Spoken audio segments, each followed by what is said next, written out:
triste história de uma maldição na Igreja Evangélica de Confissão Luterana no Brasil, IECLB, a avaliação dos obreiros. A inveja dos pastores, sedentos por um espaço com maior exercício de poder ideológico, criou certa ocasião um monstro sob o qual todos os obreiros ainda hoje gemem. É o instrumento persecutório criado a partir de 1980 num concílio geral extraordinário da IECLB, convocado para a revisão dos textos constitucionais e regimentais. Esta revisão já era prevista desde a fusão definitiva da antiga Federação Sinodal em 1968. Esta crueldade se manteve também depois da reestruturação da IECLB, que a partir de 1998 criou os 18 novos sínodos. A tarefa da avaliação originalmente estava ao encargo dos respectivos pastores regionais e das regiões eclesiásticas, e foi passada para os novos sínodos. Com este direito da avaliação, é dado hoje ao respectivo pastor sinodal todo o poder no céu e na terra, na sua área. Como o poder corrompe, nesta parte são cometidas as maiores injustiças, arbitrariedades e atrocidades contra a classe pastoral e os obreiros em geral. Hoje a avaliação aplica sobre os obreiros da igreja uma escala de medida como a tem os demais povos. Lembrando 1 Samuel 8,5, nas suas avaliações de rendimento dos funcionários, estabelecer uma regra para todos os pastores, para uma avaliação periódica, isto se constitui, a meu ver, num pecado contra o Espírito Santo. Configura-se numa perseguição sistemática dos obreiros pastorais, especialmente por parte do respectivo pastor sinodal. Mas a coisa é culpa dos próprios pastores. Vamos a um pouco de história. Naquele concílio geral extraordinário da IECLB, em Carazinho, em 1980, foi levantada por parte dos pastores em paróquias uma moção que visava liberar alguns lugares à mesa na administração eclesiástica. Apresentaram uma proposta que sugeria limitar para um pastor em cargo de direção uma permanência fora de uma paróquia nunca superior a 10 anos. Os pastores, assim argumentavam, não deviam ficar afastados do trabalho pastoral, das bases, com o povo, por um tempo excessivo. Além disso, a eleição para um cargo diretivo remunerado, como pastor-presidente ou pastor regional, também só deveria acontecer depois de 10, respectivamente 5 anos de trabalho efetivo em uma paróquia. Era a grande virtude daquele momento dos últimos anos do regime militar. Todo o poder emana do povo, e em nome do povo deve ser exercido, tudo em nome do povo. Que moral Povo, povo, povo. Era um grupo principalmente de pastores adeptos da teologia da libertação. De alguma forma, eles tinham em vista os abonos-função, considerados por eles abusivos quando comparados com o salário mínimo, pura ideologia utópica, senão pura inveja. Hoje, em retrospectiva, dá vontade de dizer: Pai, perdoa-lhes, porque não sabem o que fazem. Parece que por um revanchismo, uma vingança, os pastores em cargo de direção, presentes no mesmo concílio, mudaram o foco do assunto. Se uniram para um contragolpe. Lembro que o meu pastor regional levantou a bandeira. Para mim o assunto era uma total surpresa. Eu nem imaginava que existia isso. Que coisa mais pequena, humana. Levantaram a moção de mudança compulsória dos pastores de paróquia a cada 6 anos. Tinha sido o tempo de mandato do pastor presidente e dos pastores regionais, se me lembro bem. Foi levar ao absurdo o princípio da rotatividade da democracia. Os leigos presentes devem ter achado esta discussão a maior bobagem, já que a classe dos pastores, gente estudada e tida por inteligente, estavam brigando tão acaloradamente sobre um assunto do qual eles, os leigos, achavam que nada entendiam.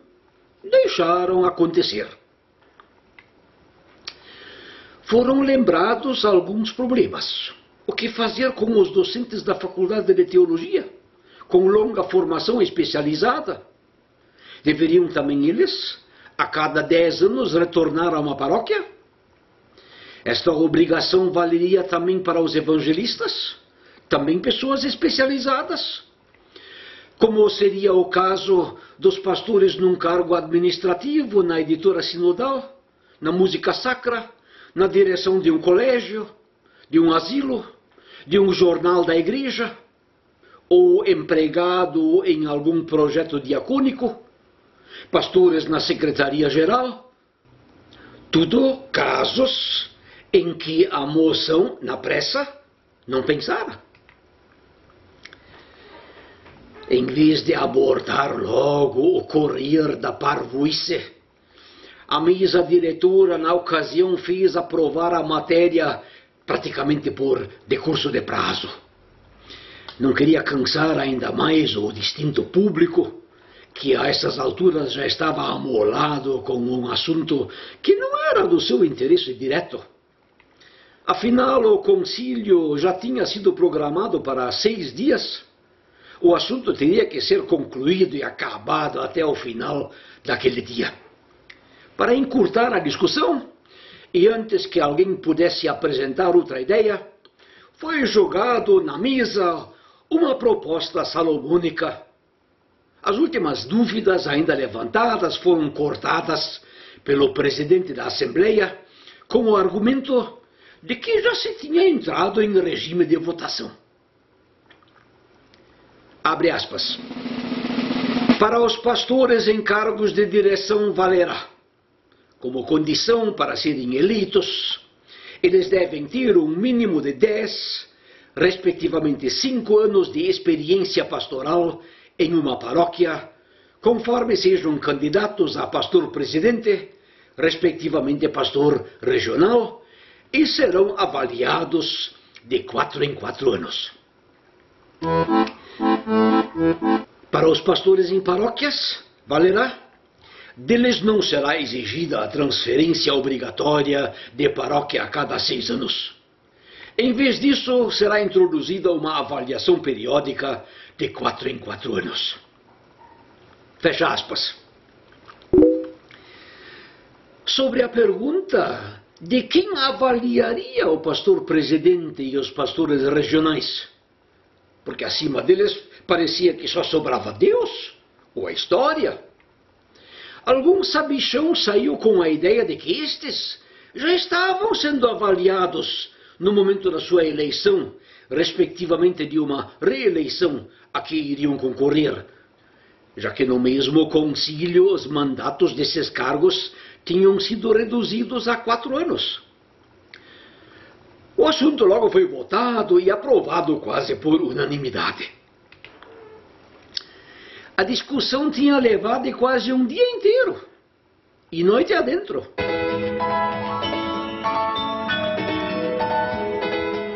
Aquela triste moção ameaçou fazer a sua primeira baixa já no dia seguinte. Se revelava um tiro pela culatra contra a própria direção da igreja. A cobra iria morrer pelo próprio veneno dela.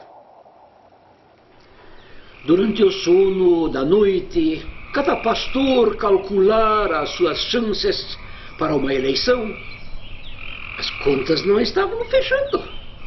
O candidato a pastor presidente previsto na surdina pela direção da igreja daquele momento para a eleição seguinte não teria aquele mínimo de 10 anos de serviço em uma paróquia. Ele era professor na faculdade de teologia. Abortar-se-ia uma grande carreira. Por isso, na outra manhã, a mesma mesa diretora que no dia anterior tinha tido tanta pressa em concluir a matéria, por conveniência e oportunismo, alegou a entrada de uma moção em caráter de urgência urgentíssima. Eu nem sabia que existia isso.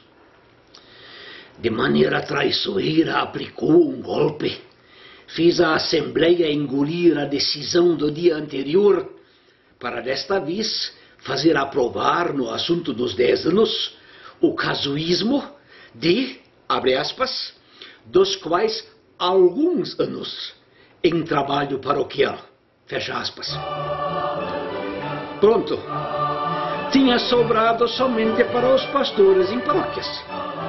O feitiço virou contra o feiticeiro. De agora em diante pairava sobre todos os pastores em paróquias a suspeição de incapacidade, para o que precisavam ser periodicamente avaliados. Os processos de avaliação já existentes, na forma dos exames teológicos, ou das reciclagens, ou mesmo uma demissão por um concílio paroquial, ou a instauração de um processo disciplinar, medidas excepcionais já existentes nos regulamentos, não bastariam. A espada de Damocles estava agora pendurada de modo insolente sobre a cabeça de todos os pastores.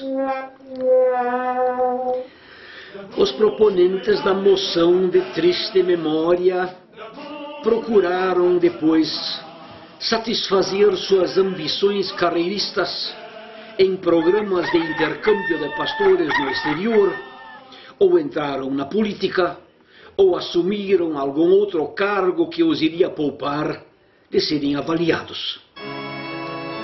Os sinceros entre os colegas pastores em paróquias mais uma vez arregaçaram as mangas, apesar de desde então estarem, juntamente com suas famílias, expostos a qualquer mulherinha sobrecarregada de muitos pecados, como menciona o apóstolo Paulo em 2 Timóteo 3:6, que geralmente assumem o pastor nas suas fofocas.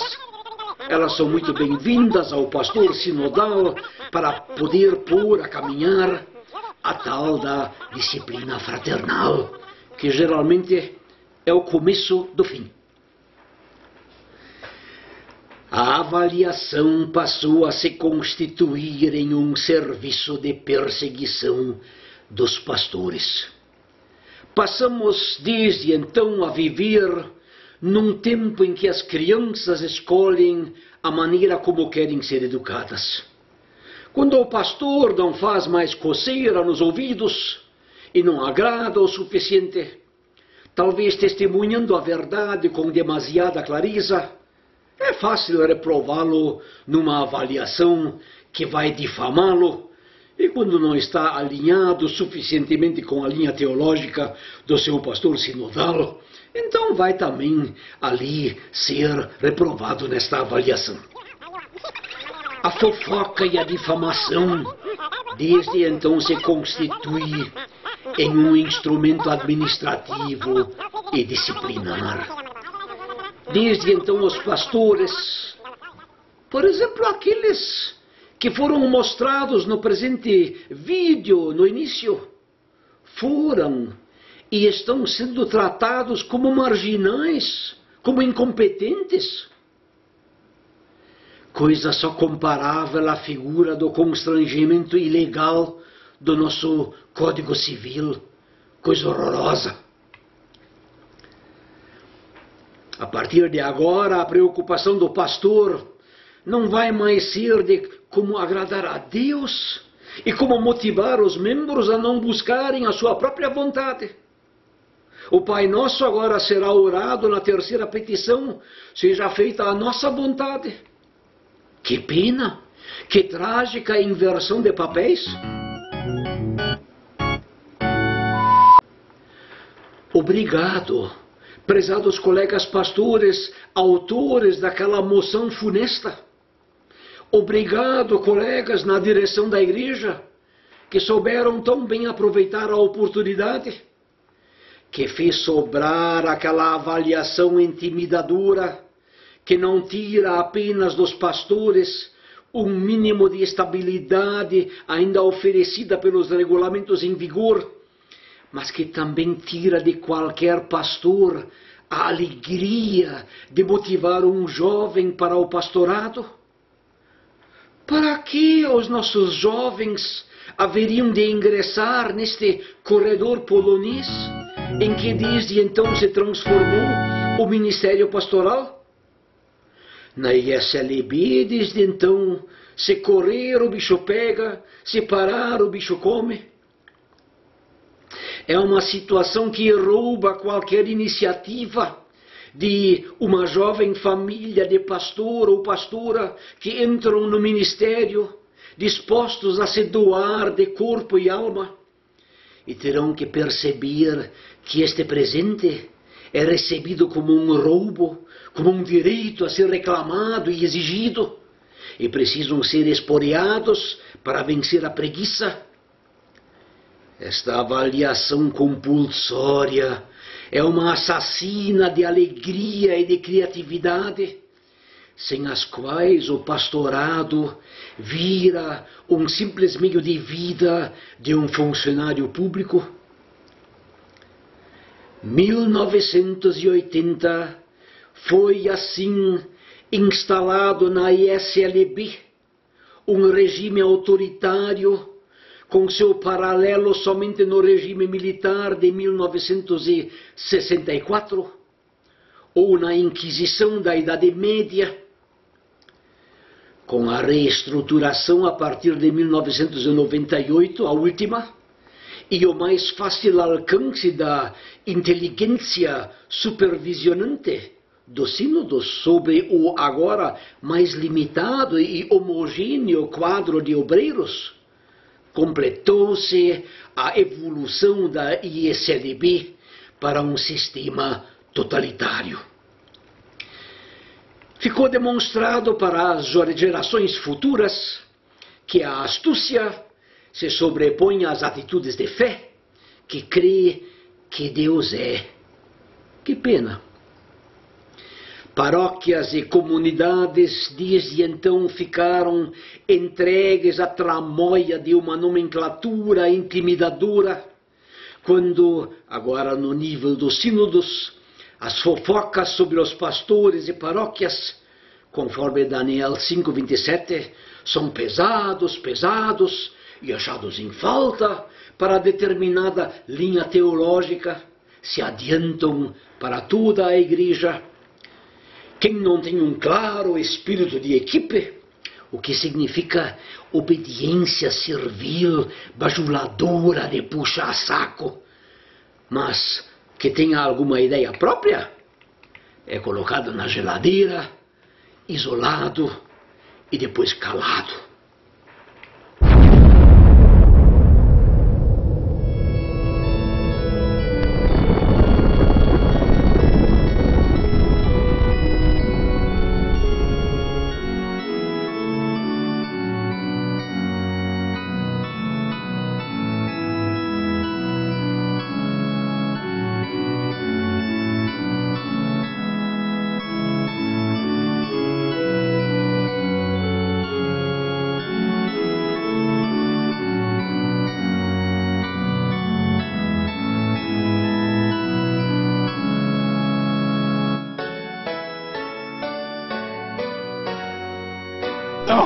Não! Não!